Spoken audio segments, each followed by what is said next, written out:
Hello all students, welcome to our channel. आणि आजचा video असणार आहे तुमच्या सेकंड सेम इलेक्ट्रिकल इंजिनिअरिंग आणि इलेक्ट्रिकल पॉवर सिस्टीम या ब्रांचसाठी. तर आज आपण तुमचा जो सिलेबस आहे ओके तो डिस्कस करणार आहोत. आणि आपल्या चॅनलवर तुम्ही जर नवीन असाल तर चॅनलला सबस्क्राईब करा, तुमच्या फ्रेंड्ससोबत शेअर करा. आणि तुम्हाला चॅनलवरती काय मिळणार आहे तर तुमचा हा जो सिलेबस आहे ओके, यातला हा जो सब्जेक्ट आहे element of electronics engineering okay, EOE okay. हा EOE सब्जेक्ट तुमचा पूर्ण आपण आपल्या यूट्यूब चॅनलवरती विथ डिटेल लेक्चर एक्सप्लेन करणार आहोत. या सब्जेक्टचे डिटेल लेक्चर बघण्यासाठी तुम्हाला काय करायचं आहे, फक्त चॅनलला सबस्क्राईब करायचं आहे ओके. आणि आपल्या चॅनलच्या प्लेलिस्टमध्ये तुम्हाला या सब्जेक्टची प्लेलिस्ट मिळेल ओके. 313209 हा तुमचा सब्जेक्ट कोड आहे. आणि या प्लेलिस्टमध्ये जाऊन तुम्हाला पूर्ण व्हिडिओ तुम्हाला मिळतील, chapter wise, unit wise okay. Plus तुमचे वन शॉट व्हिडिओ असतील.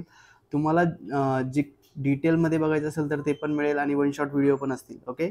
तर चला आपण बघूया या सब्जेक्टचा सिलेबस काय असणार आहे. त्याआधी आपण बघूया हा ॲप्लिकेबल आहे इलेक्ट्रिकल इंजिनिअरिंग आणि इलेक्ट्रिकल पॉवर सिस्टीमसाठी. त्यांचं प्रोग्राम कोड असं काय असणार आहे, ई आणि EP. त्यानंतर सेमिस्टर, त्यानंतर मार्क डिस्ट्रीब्युशन कसं असणार आहे तुमचं बघा. तर यासाठी तुम्हाला एक 70 मार्क्सचा थेरी पेपर असणार आहे. 30 मार्क्स तुमचे असणार आहे युनिट टेस्टसाठी ओके. तुमच्या 2 युनिट टेस्ट होणार 30 मार्क्सच्या. आणि याचं जे ॲव्हरेज असणार आहे ओके, ते तुमचं 30 मार्क्सपैकी तुम्हाला किती मार्क्स मिळतात ओके, ते तुमच्या इकडे कन्सिडर करणार आहेत. कंबाईन पासिंग आहे, दोन्ही मिळून तुम्हाला 40 मार्क्स पाहिजेत ओके पासिंगसाठी. आणि त्यानंतर तुमचं प्रॅक्टिकल असणार आहे 25 मार्क्सचं. त्यानंतर SAPR असणार आहे 25 मार्क्सचं. आणि सेल्फ लर्निंग ॲक्टिव्हिटीज म्हणजे तुम्हाला काही असाइनमेंट मिळतील तुमच्या कॉलेजमधून, त्या कंप्लीट करायच्यात. असा हा जो तुमचा पेपर आहे एलिमेंट ऑफ इलेक्ट्रॉनिक्स, हा टोटल 175 मार्क्सचा आहे okay. Out of that 100 marks तुमचे थिअरीमधून आहेत ओके. 100 पैकी 70 काय असणार आहे तुमचं फायनल सेमिस्टरचा सेमिस्टर पेपर असणार आहे 70 मार्क्सचा. आणि 30 मार्क्स असतील तुमचे युनिट टेस्टमधून ओके. तर हे सगळं आपण क्विकली बघणार आहोत की तुम्हाला या सब्जेक्टमध्ये कोणत्या गोष्टी शिकायच्या आहेत ओके. आणि एलिमेंट ऑफ इलेक्ट्रॉनिक्स हा जरी तुमचा कोर सब्जेक्ट नसला तरी पण हा अत्यंत महत्त्वाचा सब्जेक्ट आहे. कारण इलेक्ट्रिकलचे खूप सारे जे गोष्टी असतात त्यामध्ये तुम्हाला इलेक्ट्रॉनिकचे वेगवेगळे कंपोनंट्स यूज करावे लागतात, वेगवेगळे डिव्हायसेस असतात. काही सर्किट तुम्हाला बनायचे असेल, काही कन्व्हर्जन असतील, AC सिग्नलमधून DC सिग्नल असेल किंवा DC टू AC असेल, या सगळ्या गोष्टीसाठी तुम्हाला गरज पडते ते इलेक्ट्रॉनिक कंपोनंटची. त्यामुळे इलेक्ट्रॉनिक शिकणं हे तितकंच महत्त्वाचं आहे ओके. त्यानंतर नेक्स्ट आपण बघूया सिलेबस काय असणार आहे तुमचा. तर बघा, तुमचा फर्स्ट युनिट आहे electronic component and signal okay. तर यामध्ये आपण बघणार आहोत की कोणकोणते इलेक्ट्रॉनिक कंपोनंट्स आपल्याला बघायचे आहेत, त्याचे टाईप्स काय आहेत ओके. आणि हा तुमचा 12 मार्क्सचा चॅप्टर असणार आहे. त्यामध्ये बघा आपल्याला चेक करायचं की ॲक्टिव्ह पॅसिव्ह कंपोनंट काय असतात. त्यानंतर हे जे बेसिक कंपोनंट आहेत जे तुम्हाला पूर्ण इंजिनिअरिंगमध्ये यूज करायचे आहेत ओके, रजिस्टर, कॅपॅसिटर आणि इंडक्टर ओके. हे तिन्ही कंपोनंट आपल्याला बघायचे आहेत, त्याचे सिम्बॉल बघायचे आहेत, ॲप्लिकेशन बघायचे. त्यानंतर रजिस्टरची कलर कोडिंग असते ते बघायचे आपल्याला. त्यानंतर त्याचे स्पेसिफिकेशन्स बघायचे आहेत प्रत्येक कंपोनंटचे. त्यानंतर युनिपोलर आणि बायपोलर डिव्हायसेस काय असतात ओके. ॲक्टिव्हमध्ये BJT, डायोड असे कंपोनंट्स येतात. आणि पॅसिव्हमध्ये तुमचं येतं रजिस्टर, कॅपॅसिटर, इंडक्टर. तर आपण ते डिटेलमध्ये बघणार आहोत. आपल्या चॅनलवरती तुम्हाला प्रत्येक कंपोनंटचं डिटेल एक्सप्लेनेशनचे व्हिडिओ मिळणार आहेत. तुम्हाला फक्त त्या चॅनलला सबस्क्राईब करायचं आहे आणि प्लेलिस्टमध्ये जाऊन तुम्हाला ते युनिट वाईज लेक्चर मिळणार आहेत. त्यानंतर सिग्नलचं क्लासिफिकेशन बघायचं आहे आपल्याला. साईन वेव्ह काय असते, ट्रायंगल वेव्ह काय असते, स्क्वेअर वेव्ह काय असते ओके. त्यानंतर वेगळ्या काही टर्म्स असतात वेव्हफॉर्म रिलेटेड ओके. तुम्ही बघितलं असेल की आपली जी साईन वेव्ह असते एक्झॅक्टली अशी साईन वेव्ह असते ओके. आपल्या घरामध्ये जो सप्लाय येतो AC सप्लाय ओके, 230 व्होल्ट असतं ते. 230 व्होल्ट 50 हर्ट्ज सप्लाय ओके. तर या सप्लायचे काही पॅरामीटर असतात ते आपल्याला डिफाईन करावे लागतात. जसं की ही वेव्हफॉर्म आहे ओके, सिग्नलची वेव्हफॉर्म. याच्यात टाईम काय असतो, त्याची फ्रिक्वेन्सी काय असते, त्याला टाईम डोमेनमध्ये कसं रिप्रेझेंट करायचं, फ्रिक्वेन्सी डोमेनमध्ये कसं करायचं.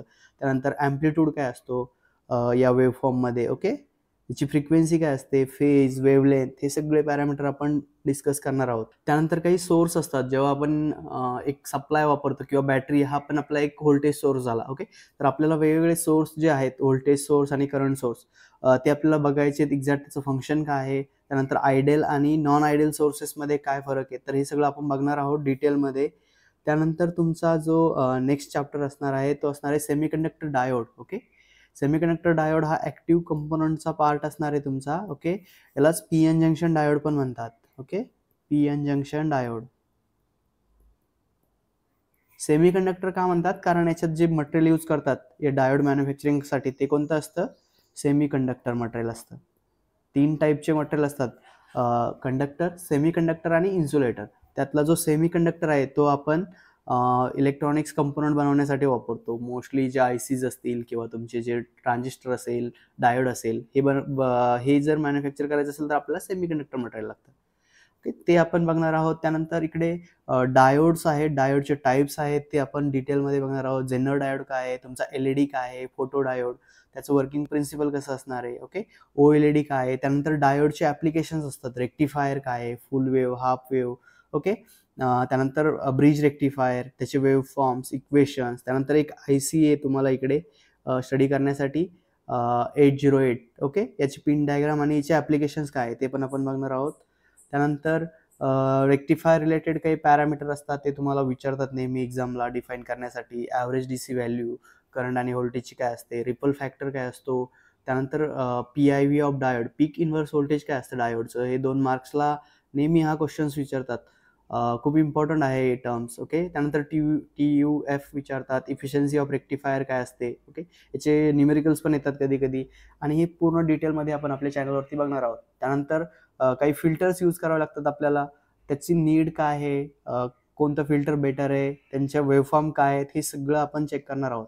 ओके, त्यानंतर काही डायोडचे अजून ॲप्लिकेशन्स असतील. ओके, जसं की वेव्ह शेपिंग सर्किट म्हणून पण डायोड वापरतात. त्यामध्ये RC इंटिग्रेटर काय असतं, डिफरन्शिएटर सर्किट कसं ड्रॉ करायचं, डायोड ब्लेस क्लिम्पर सर्किटचा यूज काय आहे, त्याचं ॲप्लिकेशन्स काय आहे, वर्किंग काय आहे. ओके, त्यानंतर डायोड ब्लेस क्लॅम्पर सर्किट, हे सगळं आपण आपल्या चॅनलवरती डिटेलमध्ये बघणार आहोत. ओके, त्यानंतर थर्ड युनिट असणार आहे तुमचा सेमीकंडक्टर ट्रान्झिस्टर. ओके, 16 मार्क्सचा हा युनिट आहे तुमचा. ट्रान्झिस्टरचे टाईप्स कोणते आहेत. ओके, NPN काय आहे, PNP काय आहे, त्यानंतर त्याचे कॉन्फिगरेशन्स काय असतात, CB, CC, CE. ओके, हे सगळं बघणार आहोत आपण. Common base, common emitter, common collector काय असतं. त्यानंतर ॲम्प्लिफायरचे टाईप आपण बघणार आहोत. क्लास A ॲम्प्लिफायर काय असतं, क्लास B काय असतं, class C. Okay, class AB amplifier. त्यानंतर JFET, जसं तुमचं BJT असतं.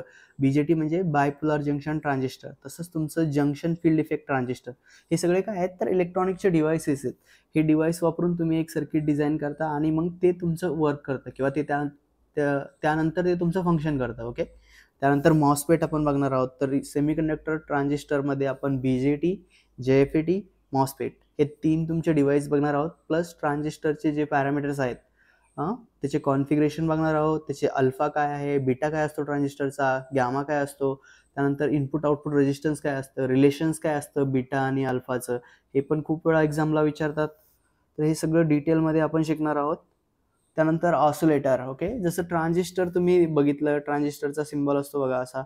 ओके, तर या ट्रान्झिस्टरला वापरून आपण काही वेव्हफॉर्म जनरेट करू शकतो किंवा काही सर्किट डिझाईन करू शकतो, ते आपण चेक करणार आहोत. त्यात ऑसिलेटर काय असतं, की तुम्हाला जर एखादी वेव्हफॉर्म तयार करायची असेल, ओके, सपोज मला एक साईन वेव्ह तयार करायची, तर मी एक ऑसिलेटर सर्किट यूज करतो आणि ऑसिलेटर वापरून आपण कोणत्याही टाईपची वेव्हफॉर्म तयार करू शकतो. साईन वेव्ह असेल, स्क्वेअर वेव्ह असेल. ओके, तर त्याचे टाईप्स असतात डिफरंट. त्यामध्ये आपण बघणार आहोत की ऑसिलेटरची नीड काय आहे, ऑसिलेटरची डेफिनेशन्स काय आहे, कोणत्या टाईपचा फीडबॅक आपण वापरतो. ओके, पॉझिटिव्ह फीडबॅक काय आहे, निगेटिव्ह फीडबॅक काय आहे. त्यानंतर हा क्वेश्चन्स पण खूप वेळा विचारतात, बार्कुशन क्रायटेरिया काय असतो. ओके, हे सगळं आपण डिटेलमध्ये बघणार आहोत. आज आपण फक्त सिलेबस एक्सप्लेन करतोय तुम्हाला. त्यानंतर RC ऑसिलेटर आणि LC ऑसिलेटर. ओके, LC आणि RCचे टाईप्स पण बघणार आहोत. बघा, LC मध्ये पुन्हा कोलपिट ऑसिलेटर, हार्टली ऑसिलेटर. ओके, आणि याची फ्रिक्वेन्सी कॅल्क्युलेशन्स, की तुम्हाला काही व्हॅल्यू दिल्या जातील, त्यावरून तुम्हाला सांगितलं जातील की ऑसिलेटरची फ्रिक्वेन्सी फाइंड आउट करा. ओके, हे आपल्याला फाइंड आउट करावं लागेल. हा झाला तुमचा 4th युनिट. युनिट काय असणार आहे तुमचा, रेग्युलेटेड पॉवर सप्लाय. ओके, आपल्याला काय शिकायचं आहे, regulated power supply. Okay, power supply तुम्हाला माहिती आहे, पॉवर सप्लाय म्हणजे असा सोर्स जो तुम्हाला एक कॉन्स्टंट फिक्स पॉवर देतो. रेग्युलेटेड म्हणजे फिक्स पॉवर. जसं तुमचं चार्जर असतं मोबाईलचं, चार्जरच्या आउटपुटला जर तुम्ही बघितलं तर तुम्हाला 5 व्होल्ट फिक्स व्होल्टेज मिळतं. ओके, किंवा लॅपटॉपचं चार्जर असेल तर 15 व्होल्ट किंवा 18 व्होल्ट अशी रेंज असते, जशी ते डिझाईन केलेलं आहे. ओके, तर हा झाला तुमचा रेग्युलेटेड पॉवर सप्लाय, ज्याच्या इनपुटला तुम्हाला काय असणार आहे, एक साईन वेव्ह असेल. ओके, 230 व्होल्टची, आणि आउटपुटला तुम्हाला काहीतरी फिक्स DC व्होल्टेज मिळेल.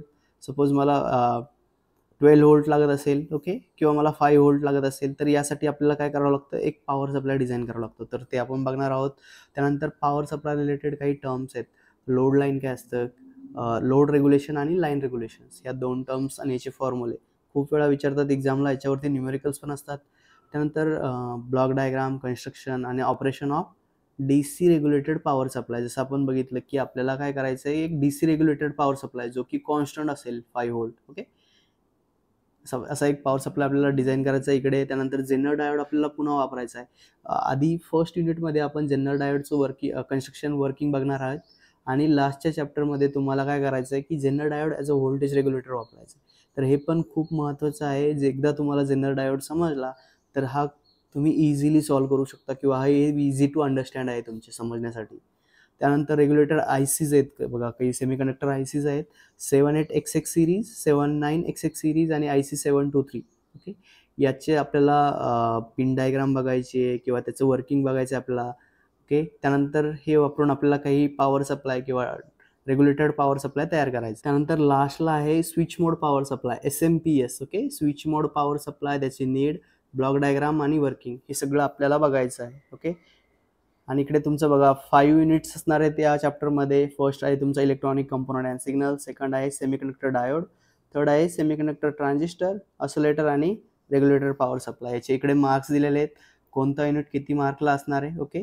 तर तुम्ही या पूर्ण सिलेबस तुम्हाला जर फ्रीमध्ये अवेलेबल होणार आहे आपल्या यूट्यूब चॅनलवरती. तुम्हाला हा सिलेबसची लिंक पण देतोय मी. ऑफिशियल MSBT साईटची लिंक तुम्हाला डिस्क्रिप्शनमध्ये मिळणार आहे. त्यावरून तुम्ही हा सिलेबस डाउनलोड करू शकता.